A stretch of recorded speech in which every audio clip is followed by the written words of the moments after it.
Case build-up ang inirekomenda ng Senate Blue Ribbon Committee para kay dating House Speaker Martin Romualdez. Pero paglilinaw ng chairman ng komite, hindi pa pinal ang kanilang report dahil hindi pa tapos sa mga pagdinig. Nakatutok si Mau Gonzalez.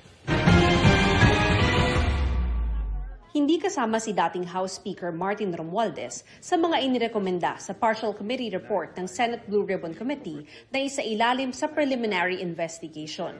Sa halip na preliminary investigation, case build-up ang kanilang rekomendasyon ayon kay Committee Chairman Senador Ping Lacson. Wala raw kasing validation o corroboration sa paratang na tumanggap umano siya ng flood control kickbacks. Kay Speaker Romualdez, ang recommendation doon sa kanya, i-pursue yung mga ebidensya na nakalap patungo sa preliminary investigation. Kumbaga, pero wala pa doon. So, more on investigation, ibig fact-finding sabihin. o kaya case build-up. At saka yung inirecommend siya para sa yung AMLAC magsagawa ng tracking no mga movement ng accounts.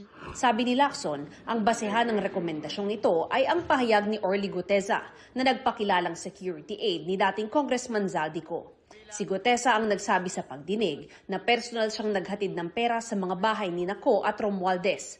Ang tawag niya sa idine-deliver na pera, basura. Sa personal daw na karanasan ni Guteza, 3 beses siyang naghatid ng pera sa bahay ni Romualdez mula sa tirahan ni Co. Dati nang itinanggi ni Romualdez at Co ang mga paratang.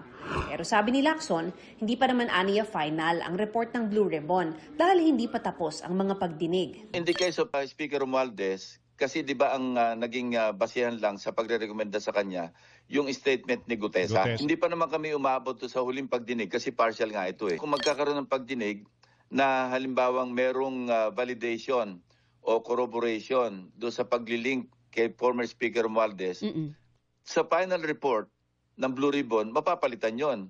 Masasama na siya doon sa irerekomenda for preliminary investigation.